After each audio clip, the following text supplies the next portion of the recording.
নাহমাদুহু নুসাল্লি আলা রাসূলিহিল কারীম আম্মা বাদ ফাউযু বিল্লাহি মিনাশ শাইতানির রাজীম বিসমিল্লাহির রহমানির রহিম।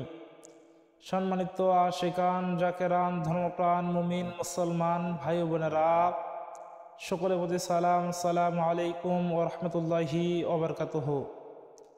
রহমত, মাগফিরাত, নাজাতের মাস পবিত্র মাহে রমাদান। এই মাহে রমাদান মাসের মধ্যে এমন একটি রজনী লুকায়িত আছে যে রজনী হাজার হাজার মাসের চাইতেও বেশি গুরুত্বপূর্ণ।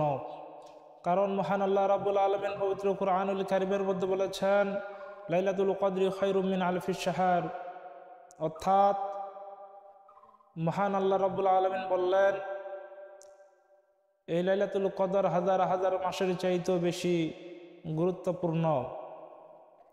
এজন্য রাসূলুল্লাহ সাল্লাল্লাহু আলাইহি ওয়াসাল্লাম হাদিস শরীফের মধ্যে ইরশাদ করেছেন, যেটা মিসকাত শরীফের মধ্যে 1958 নম্বর হাদিসের মধ্যে উল্লেখ, ওমান কামা লাইলাতুল কদরি ঈমানান ওয়া ইহতিসাবান গুফিরা লাহু মা তাকাদ্দামা মিন জানবিহি।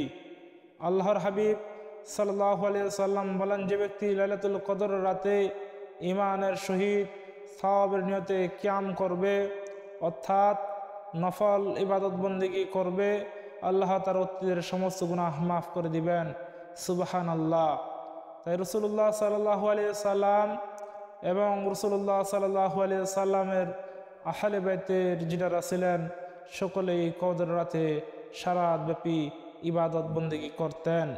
তাই আমাদের সকলের উচিত এই পবিত্র কদরের রাতে আমাদের সকলের নফল ইবাদতের বন্দেগীর মধ্যে কাটিয়ে দেওয়া,